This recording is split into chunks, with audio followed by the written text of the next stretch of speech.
Chard is a leafy green vegetable. In fact, it's a cousin to beets. Often chard has colorful stems and veins, making it more interesting than your usual spinach or kale. Sometimes called Swiss chard, rainbow chard, or spinach-leaf beet greens. Whatever you call it, chard is delicious. A small serving of cooked chard covers your daily need for vitamins A and K and nearly fulfills the recommended daily intake for vitamin C. What's more, chard is a good source of calcium, magnesium, copper, zinc, sodium, phosphorus, and vitamin E. Growing chard is easy from seed in a small garden, raised bed, or pot. Within 60 days, you can usually take your first harvest with many more to follow. Once you have several stems with full green leaves, you can harvest. This young gardener is showing us how she harvests with her pair of kitchen shears. You can also use garden pruners or a blade.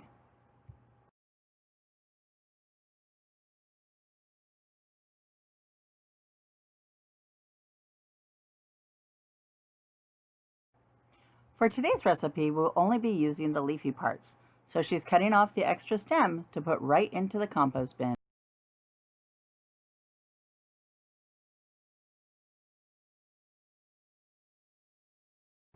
Before we begin any food preparation, we wash our hands with soap and water. Washing the chard is important. Cut the leaves into manageable sizes and use plenty of water. I like to rinse each leaf, then let the leaves sit in the water while the dirt and such settles to the bottom of the sink or tub. I like a tub so that I can use this water back in the garden.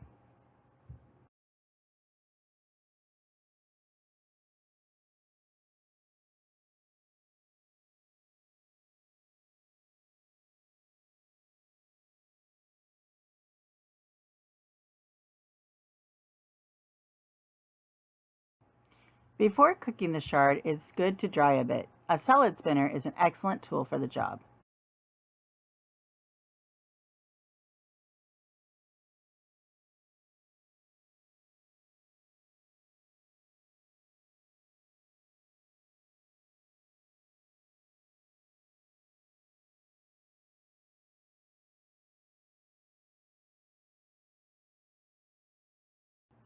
Cutting the chard is the next step for nearly any recipe. The center stem tends to be tough, so cutting it out is a good start. By folding the leaf in half, the stem is easy to cut out. Then using the chiffonade method, you can roll the leaf and cut it into ribbon lengths.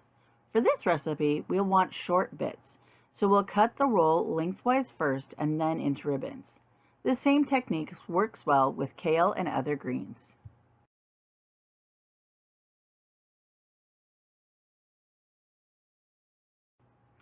As you can see, a few chard leaves is a lot of chard. We'll start by sauteing about 2 cups of our cut raw chard for use in our snack. In our pan over medium heat, we have some light oil. After adding the chard, we lightly salt to help release the water from the chard. We will saute until the chard is half of its original size.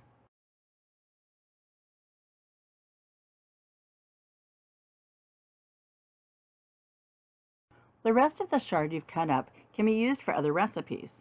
In fact, you can use chard in nearly any recipe that you might use spinach in. If you'd like to freeze the chard, try spreading it onto a large flat pan first. Once frozen, you can bag it up and use within 6 months. It's great for soups, quiche, and so much more. Now let's make a snack, chardadilla, like quesadilla, but with chard too. You'll need tortillas, shredded cheese, and the sauteed chard.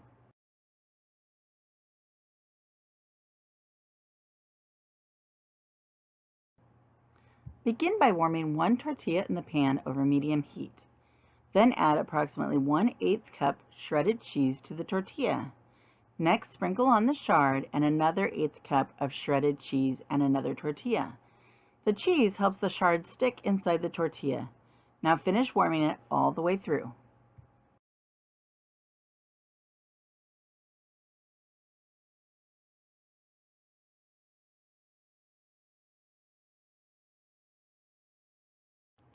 Remove the chardadilla from the pan to rest for a moment before cutting it into quarters. This is a great snack to enjoy with some fresh fruit and a friend. Bon appetit! For more recipes using chard and other garden fresh vegetables, visit usda.gov and search chard. Visit harec.ucanr.edu for other garden and nutrition lessons you can really sink your teeth into. Thank you for joining us today as we explore chard.